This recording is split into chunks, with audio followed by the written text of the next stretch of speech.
जय हिंद। हमें कौन सी वैक्सीन लगवानी चाहिए, क्या हमें वैक्सीन को सेलेक्ट करने का मौका दिया जाएगा, और आधार पूनावाला क्यों भारत छोड़ के चले गए और भारत कब आएंगे, और इससे क्या सीरम इंस्टीट्यूट के वैक्सीन प्रोडक्शन पर कोई फ़र्क पड़ेगा। देखिए, अभी दुनिया में कई तरह की वैक्सीन है, हर वैक्सीन की अलग अलग खासियत है। नोवावैक्स वैक्सीन जो है इसे यूएनओ खरीदेगा और अफ्रीका के गरीब देशों को देगा। मॉडर्ना और फाइजर अमेरिका में बहुत बड़े पैमाने पर लगाए जा रहे हैं। एस्ट्राजेनिका और ऑक्सफोर्ड यूनिवर्सिटी ने मिलकर बनाया अभी वर्ल्ड वाइड ये दुनिया की सबसे सस्ती वैक्सीन है। इसको भारत में serum institute of India Covishield नाम से बेच रही है, यही सबसे ज़्यादा लगाया जा रहा है। जॉनसन एंड जॉनसन की भी वैक्सीन जरूरी है अभी, लेकिन स्पुतनिक, रूस की स्पुतनिक 5 जो वैक्सीन है, स्पुतनिक वी, ये वैक्सीन दुनिया में सबसे जल्दी तैयार की गई वैक्सीन थी। हालांकि ये सारी वैक्सीन और भारत की जो भारत की जो बनाई गई वैक्सीन कोवैक्सीन है, ये कई तरह के म्यूटेशन पर काम कर रही है। जितने भी वैक्सीन है सब अच्छे काम करते हैं, बशर्ते बस चाइना वाला जो सीनोवैक्स है उसको छोड़कर। पहले बात करते हैं कोविशील्ड की। कोविशील्ड वैक्सीन को सीरम इंस्टीट्यूट ऑफ इंडिया बना रहा है, पुणे में, आधार पूनावाला की कंपनी। ये वैक्सीन जो है आरएनए वायरस पर आरएनए टेक्नोलॉजी पर काम करती है। ये जो है वैक्सीन जो है ये कोरोना वायरस के जो स्पाइक प्रोटीन है उसको जाके यहाँ से लॉक कर देती है। ये लॉक जब हो जाता है, इस पर हम एक तो वीडियो बना चुके हैं कि कैसे वैक्सीन काम करता है, वो तो हम बता ही चुके हैं आपको। तो ये लॉक कर देती है, तो इसका जो ये स्पाइक प्रोटीन है ये लॉक हो जाएगा, तो एंट्री नहीं कर पाता है ये अंदर, और कई सारे एंटीबॉडी बनाकर ये लॉक करने में कामयाब होती है। लेकिन ये जो वैक्सीन है, ये आरएनए वैक्सीन 80% तब कारगर होगी जब आप 42 से 56 दिन का गैप करके लेंगे। तो इस वैक्सीन की एक खराबी, मतलब खराबी क्या है, बहुत बाद में पता चला कि 28 दिन पर लेने पर यह केवल 54% कारगर है। अब कुछ लोग सवाल ये उठा रहे हैं कि बहुत सारे डॉक्टर हैं, उन्होंने भी ये वैक्सीन ले रखी थी और दोनों डोज ले रखी थी, फिर भी उन्हें क्यों कोरोना हो गया। देखिए भाई, ये वैक्सीन अगर आप 28 दिन पे लेंगे तो ये 54% ही कारगर है, लेकिन अगर आप इसे 56 दिन पर अंतराल पे लेते हैं तो ये 80% कारगर है। तो भारत सरकार जब शुरू में, जब ये जनवरी में वैक्सीनेशन चालू हुआ था, तो डॉक्टरों को जो डोज लगाए थे वो 28 दिन पर लगाए थे, जिस वजह से ये उनमें उतना इफेक्टिव नहीं हुई थी। इसलिए भारत सरकार ने बाद में इसके डोज को, डेट को 42 से 56 दिन कर दिया। पहली बात ये। दूसरी बात ये कि आपकी तरह घर में नहीं बैठे रहते हैं डॉक्टर, दिन रात वो कोरोना के मरीजों के बीच में घूमे रहते हैं। बेचारा, उनकी जिंदगी सोचिए ना किस तरह से वो रह रहे होंगे, आगे पीछे चारों ओर कोरोना है उनके, तो वो बहुत हाईली पैक है कोरोना वायरस से। वो समाज और हवा के बीच में नहीं रह रहे हैं, वो कोरोना वायरस के बीच में रह रहे हैं। हद है, सोचिए इतना। तो उनकी तुलना आप अपने से नहीं कर सकते। तो ये रहा बात। तो आप लोग जितने लोग कोविशील्ड लेंगे उसमें अब देखिएगा आप लोग में 42 दिन का गैप दे रहा है। 42 दिन के गैप, 42 से 56 दिन के बीच में अगर आप ले लेते हैं तो ये 80% आपको सुरक्षा प्रदान कर देती है। भारत बायोटेक और आईसीएमआर द्वारा निर्मित भारत की स्वदेशी वैक्सीन कोवैक्सीन जो है ये भी बहुत ज़्यादा असरदार है। हालांकि इसे तो कहा जा रहा है कि ये मतलब कई सारे वेरिएंट को अच्छे से, डबल म्यूटेंट या ट्रिपल म्यूटेंट, उनको भी ये बहुत ही अच्छे तरीके से हैंडल कर सकती है। ये आरएनए वायरस ना होकर ये जो है वायरस को ही कमजोर करके बनाया गया है। ये जो लाइव वायरस होते हैं उन्हें कमजोर करके इंजेक्ट किया जा रहा है हमारी बॉडी के अंदर, जिससे कि कई मात्रा में इसमें एंटीबॉडी बनते हैं। इस वैक्सीन के साथ एक अच्छाई ये है कि इसे अगर आप 28 दिन के गैप पे भी ले लेते हैं तो ये बहुत ज़्यादा कारगर हो जाती है। ये इसकी सबसे बड़ी प्लस पॉइंट है। इसके दोनों डोज के बीच में 28 दिन का गैप होना चाहिए और आपको 80 से 85% तक आपको सिक्योरिटी दे देती है। जबकि अगर आपको 80% सुरक्षा चाहिए कोविशील्ड से तो आपको लगभग 42 से 56 दिन रुकना पड़ेगा। तो दोनों में बहुत का अंतर नहीं है, बस ये जो चीज़ आपको 28 दिन में देगा उसी चीज़ को वो कोविशील्ड जो है, जो बड़े पैमाने पर प्रयोग किया जा रहा है, वो 42 से 56 दिन टाइम लगा देता है। अमेरिका के जो वहाँ के स्वास्थ्य सचिव हैं एंथोनी फाउची, इन्होंने क्या कहा है कि भारत की जो बनी हुई कोवैक्सीन है ये काफ़ी हद तक प्रभावी है अलग अलग म्यूटेंट्स को रोकने के लिए। तीसरी वैक्सीन जो भारत में आई है वो है रूस की बनाई हुई स्पुतनिक वैक्सीन। यह सबसे फास्ट बनाई गई वैक्सीन है। इस वैक्सीन में अलग अलग 2 वायरसों का प्रयोग किया गया है और उन्हें कमजोर करके डाला गया है। इस वैक्सीन में है लगभग 91%, ये ज़्यादा हमें 91% सुरक्षा देती है, लेकिन ये सबसे फास्ट काम करती है। आपको 56 दिन चाहिए कोविशील्ड के लिए, 28 दिन चाहिए आपकी कोवैक्सीन के लिए, ये 21 दिन में ही उतना ही असर दे देती है। तो ये बहुत फास्ट करती है ये इसके दोनों डोज। लेकिन इसमें खराबी क्या है कि इसका पहला डोज जो है वो दूसरा दवा है और सेकेंड डोज है वो दूसरा है। बाकी जितनी भी वैक्सीन है उसमें क्या है कि जो फर्स्ट डोज है वही ही सेकेंड डोज है, दवाओं का अंतर नहीं होता है। जबकि स्पुतनिक में ऐसा नहीं है, जो फर्स्ट डोज लगेगा सेकेंड वाले को दूसरा डोज लगेगा। उसमें दो अलग अलग वायरस का यूज किया गया है इनएक्टिव फॉर्म में, ताकि शरीर के अंदर एंटीबॉडी डेवलप किया जा सके। तो भारत में अभी यही 3 वैक्सीन आप में अवेलेबल है।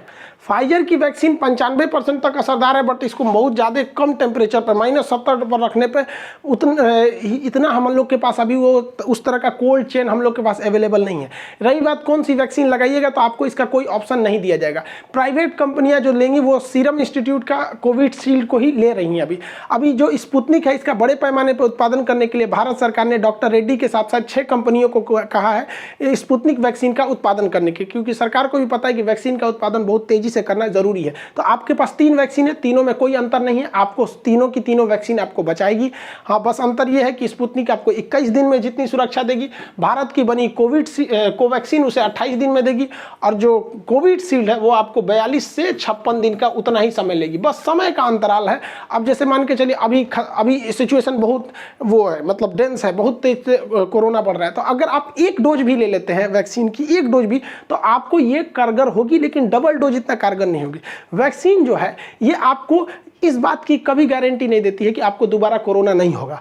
बहुत कम चांस है आपको होगा। जैसे 17 लाख लोगों को वैक्सीन दिया गया था तो उसमें मात्र 6000 लोगों को कोरोना हुआ था। तो कितना छोटा सा आंकड़ा, 17 लाख लोगों, और उसमें से भी जान नहीं जाती है वो। अब जैसे कुछ डॉक्टर की जान चली गई, तो देखिए डॉक्टर्स में बताया ना आपको कि वो दिन रात कोरोना के बीच में रहते हैं। आप दिन रात कोरोना के बीच में नहीं रहते हैं, इसलिए आपको डरने की कोई जरूरत नहीं है। कोई भी वैक्सीन लगाइए, ये केवल यही करेगी कि आपको वेंटिलेटर और ऑक्सीजन की नौबत नहीं आने देगी। आपको कोरोना होगा, नॉर्मल खांसी बुखार की तरह होगा, फिर सही हो जाएगा। आज हम भी अपना वैक्सीनेशन करा लिए।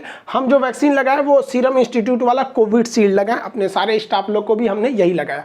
लोग कहते हैं कि बुखार आता है, ये होता है, हमको ऐसा कुछ नहीं हुआ। जब से वैक्सीन लगाए हैं तब से हम पैरासीटामोल की ये 5 रुपए की 5 गोली खरीद के रखे हुए हैं।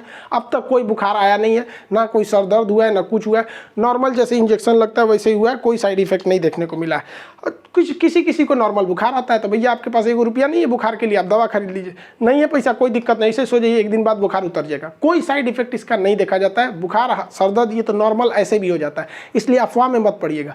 जब हम सुबह वैक्सीन लगाने के लिए निकल रहे थे तो एक चाचा मिल गए हमको। वो कह रहे हैं कि सुनिए खान साहब, बेवकूफ़ी मत कीजिएगा, आप वैक्सीन लगा लेंगे ना तो बहुत घातक असर होगा, किडनी खराब हो जाएगा, 1 साल बाद इसका असर दिखने लगेगा, नपुंसक हो जाएंगे लोग। अरे भाई साहब, अब हम उस चाचा को क्या समझाएं जो कभी कॉलेज स्कूल वैक्सीन के बारे में कुछ नहीं पता, वो ज्ञान बांट रहे हैं। ऐसे लोगों से दूर रहना चाहिए, ये लोग किसी काम लायक नहीं होते। गांव में कुछ होते हैं हमेशा खकोरते हैं, उन सबको ताजमहल में ले जाइएगा तो कहेगा ऐसे नहीं है, उल्टा करता तो ठीक रहता है। ताजमहल सफ़ेद ठीक नहीं, उसको काला कर देता ठीक रहता। ऐसे लोगों से बच के रहिए, ये लोग किसी काम के नहीं रहते। हर जगह ऐसे 2-4 को चाचा मिलते रहते हैं जो विरोध करते रहता है हर चीज़ का। वैज्ञानिक चाचा लोग से ज़्यादा पढ़े लिखे रहते हैं। ऐसा नहीं है कि आपको कोई जान लेने के लिए ऐसा कुछ करेगा।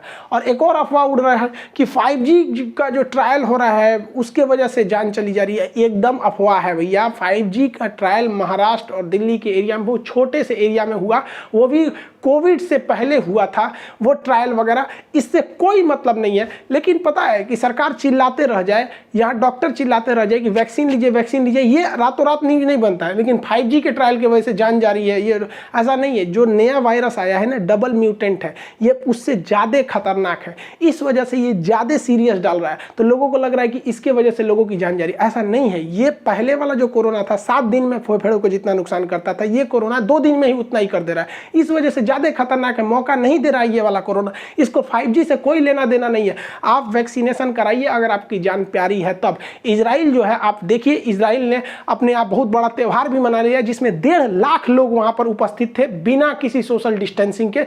इतने लोग इकट्ठे थे कि भगदड़ में 30 लोग की जान चली गई। कैसे ये पॉसिबल हो गया? हम लोग यहाँ घर में घुस के बैठे, क्योंकि वहाँ के लोग पढ़े लिखे हैं, वैक्सीन लगवा रहे हैं। वैक्सीन में कोई ऐसा नहीं है। सोचा कुछ जो वैक्सीन के बारे में अफवाह फैला रहे हैं, सोचा को जेल में डाल देना चाहिए सचुरों को। यहाँ पे अजीब है सब। अफवाह पे मत जाइए। देखिए, बचपन में भी हम लोग को बहुत अफवाह उड़ाया गया था कि मेढक मार दोगे तो कान पक जाता है। कौन सी कान पकेगा? स्कूल जाते थे लोग तो कहते तो पेंसिल का ये जो छिलका होता है इसको दूध में डालो तो रबड़ बन जाता है। मोर के पंख को हम लोग चौक खिलाते थे लोग। अजीब हाल होता है। यहाँ पे कहते बर्तन में खाना मत खाओ जिसमें बनता है, नहीं तो शादी में बारिश होने लगेगी। सूप जो चावल फट कर जाता है आगे मत जाओ, नहीं तो देर से ब्याह होगा या फिर दहेज नहीं मिलेगा। बगुला उड़ के जाएगा तो बगुला बगुला तार दे सोने के तलवार। ये सब क्या था? ये सब अफवाहें थी। तो हम हिंदुस्तानियों को बचपन से ही आदत है कि गुल्लर के फूल पड़ जाता है तो कोई चीज़ खत्म नहीं होता है, तो इस अफवाह पे ध्यान नहीं देना चाहिए। वैक्सीन कारगर है। हमारे भाई साहब सीरम इंस्टीट्यूट ऑफ इंडिया जो पुणे में इसका हेडक्वार्टर है, उसके मालिक आधार पूनावाला, इन्होंने भारत छोड़ के लंदन शिफ्ट हो गए कुछ दिन के लिए। रीजन इन्होंने बताया कि कुछ मुख्यमंत्रियों, कुछ बड़े बड़े उद्योगपतियों, अधिकारी तथा बड़े रसूख वाले लोग इनको फ़ोन करके धमकी देते थे, और जिस वजह से ये बहुत ज़्यादा फ्रस्ट्रेशन में थे और ये लंदन शिफ्ट हो गए। और इन्हें पत्रकारों ने पूछा कि आप इस बढ़ते कोरोना को लिए किसे जिम्मेदार मानते हैं, क्या आप चुनावी रैली या कुंभ के मेला को जिम्मेदार मानते हैं? तो इन्होंने कहा कि अगर हम इसका जवाब देंगे तो हमारी जान भी जा सकती है।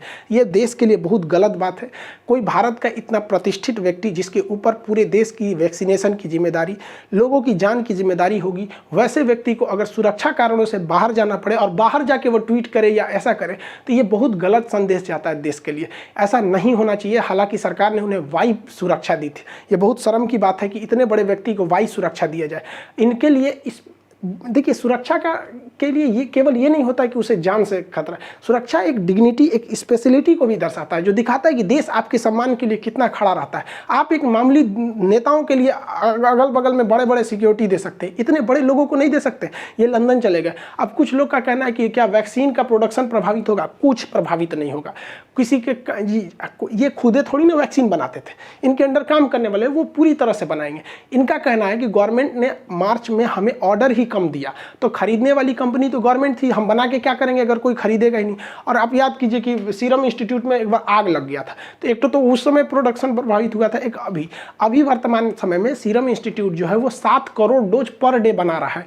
लेकिन इतनी बड़ी जनसंख्या को पूरा करने के लिए इनका टारगेट है कि 10 करोड़ वैक्सीन के डोज पर डे बनाए जाए।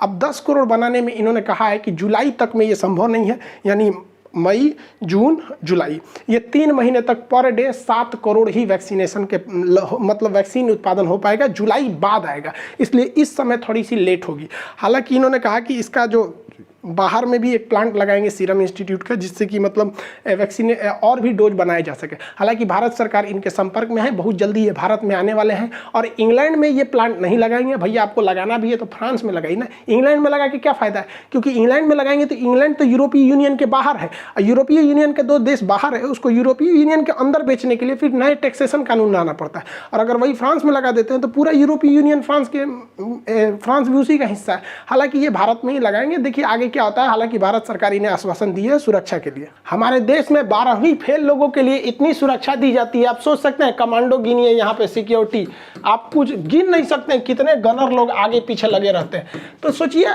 सीरम इंस्टीट्यूट के जो आधार पूनावाला है उनसे गलती हो गया, उन्हें हमारी दीदी से सीखना चाहिए, हमारी बहन से सीखना चाहिए कि अगर आप 12वीं फेल रहते ना तो आपको ज़्यादा सुरक्षा दिया जाता। क्योंकि यहाँ बताइए ऐसे ऐसे लोग को इतना सुरक्षा दिया जा रहा है, जबकि जिनके जान पर कोई खतरा नहीं। उल्टा सीधा स्टेटमेंट देती हैं, इनको खतरा अपने स्टेटमेंट की वजह से उल्टा सीधा कुछ भी बोल देती है कि बंगाल में ममता बनर्जी जीत गई, अब बंगाल चौपट हो जाएगा, कश्मीर हो जाएगा, ये हो जाएगा। भाई साहब 10 साल से वही शासन कर रही थी, 5 साल में और कुछ ना होने वाला है।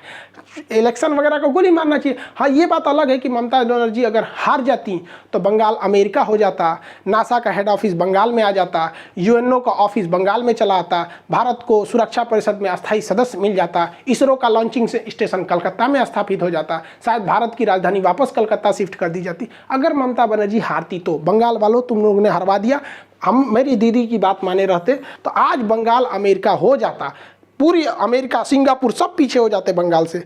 बंगाल इतना डेवलप करता है कि भारत से भी आगे चला जाता। हम भारत सरकार से आग्रह करते हैं कि हमारी 12वीं फेल दीदी के लिए इस तरह से हम लोग स्कॉट की व्यवस्था रखें और चारों ओर से बुलेट प्रूफ गाड़ियों में हमारी दीदी को ले जाया जाए, क्योंकि भारत उनके बिना अधूरा है। वो बहुत जरूरी वैज्ञानिक है कोई वैज्ञानिक में इतना पावर जो 12वीं फेल होने के बावजूद इतना सम्मान ले सके? हमारी दीदी के लिए कमांडोज लगने चाहिए। ये जेड प्लस सुरक्षा से काम नहीं चलेगी। यहाँ पर हमारी दीदी के लिए एनएसजी कमांडो आना चाहिए, मार्कोव्स आने चाहिए, गरुड़ कमांडो आने चाहिए। ये कमांडो अगर हमारी दीदी में नहीं लगेंगे तो क्या होगा? और स्पेशली हम मांग करते हैं एयरफोर्स से कि जहाँ जहाँ हमारी 12वीं फेल दीदी चले वहाँ आगे आगे इस तरह के हेलीकॉप्टर्स चलने चाहिए। हेलीकॉप्टर किस दिन काम आएंगे? और स्पेशल अनुरोध है कि अलग से 5 राफाल जहाज मंगाए जाए और जहां जहां हमारी दीदी जाए उसके आगे आगे ये रफाल जहाज उनकी सुरक्षा में लगे। इसरो को कुछ नहीं कर रहा। इसरो को तुरंत एक सैटेलाइट लॉन्च करना चाहिए और उस सैटेलाइट से स्पेशल सैटेलाइट होना चाहिए उनके लिए, ताकि उनकी निगरानी हो सके। इतने सम्मानित व्यक्ति जिन्हें इतने नेशनल अवार्ड मिले गए हैं उनको केवल Z+ सुरक्षा दी जाएगी। बताइए ये जरूरी है? सीरम इंस्टीट्यूट वाले को, आधार पूना वाले को बहुत जरूरी है, वो सिपाही दे दीजिए, बहुत हो गया यहाँ पर। आप बताइए, कमेंट में बताइए कि क्या हमारी दीदी को इतनी सुरक्षा मिलनी चाहिए कि नहीं मिलनी चाहिए? उनके बिना देश अधूरा हो जाएगा, उन्हें सुरक्षा ये मिलनी चाहिए। खैर, दीदी को ये सारी सुरक्षा दी जाएगी। आप अपनी सुरक्षा के लिए वैक्सीन लगाइए, वैक्सीन पूरी तरह से कारगर है। आई होप आप समझे होंगे। मिलेंगे नेक्स्ट क्लास में। जय हिंद।